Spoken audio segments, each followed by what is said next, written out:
Panangad police പിടികൂടിയ കവർച്ചാ സംഘം പദ്ധതിയിട്ടത് വൻ ATM കവർച്ച. തമിഴ്നാട് പോലീസും കേരള പോലീസും സംയുക്തമായി നടത്തിയ ചോദ്യം ചെയ്യലിലാണ് പ്രതികൾ ഇക്കാര്യം വ്യക്തമാക്കിയത്. തമിഴ്നാട്ടിൽ നിന്ന് കാർ മോഷ്ടിച്ച് കടന്ന ഉത്തരേന്ത്യൻ സ്വദേശികളാണ് പനങ്ങാട് വെച്ച പോലീസിന്റെ പിടിയിലായത്.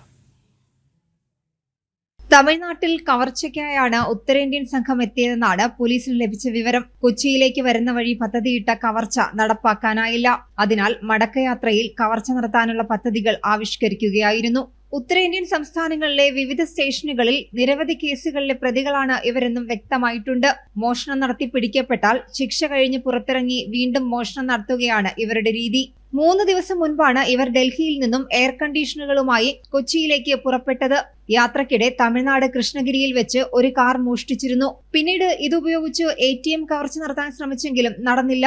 റോഡരികിലുള്ള ATM കൗണ്ടറുകൾക്ക് മുൻവശം കണ്ടെയ്നറിട്ട് മറച്ച ശേഷം മോഷണം നടത്തുന്നതാണ് ഇവരുടെ രീതി. ഇതിനായി ലോറിയിൽ കരുതിയിരുന്ന ഗ്യാസ് സിലിണ്ടർ, ഗ്യാസ് കട്ടർ എന്നിവയും പോലീസ് കണ്ടെടുത്തിരുന്നു.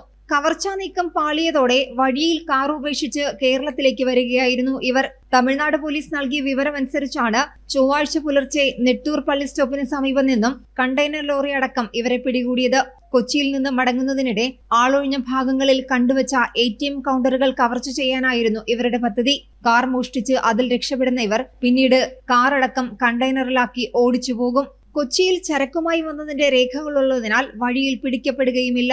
എന്നാൽ തമിഴ്നാട്ടിലെ കാർ മോഷണത്തെക്കുറിച്ചുള്ള അന്വേഷണത്തിൽ പോലീസ് സംഘത്തിന് ലഭിച്ച നിർണായകമായ സൂചനകളാണ് ഇവരെ കുടുക്കിയത്. കോടതിയിൽ ഹാജരാക്കിയ പ്രതികളെ വിട്ടുകിട്ടുന്നതിനായി തമിഴ്നാട് പോലീസ് അപേക്ഷ നൽകിയിട്ടുണ്ട്.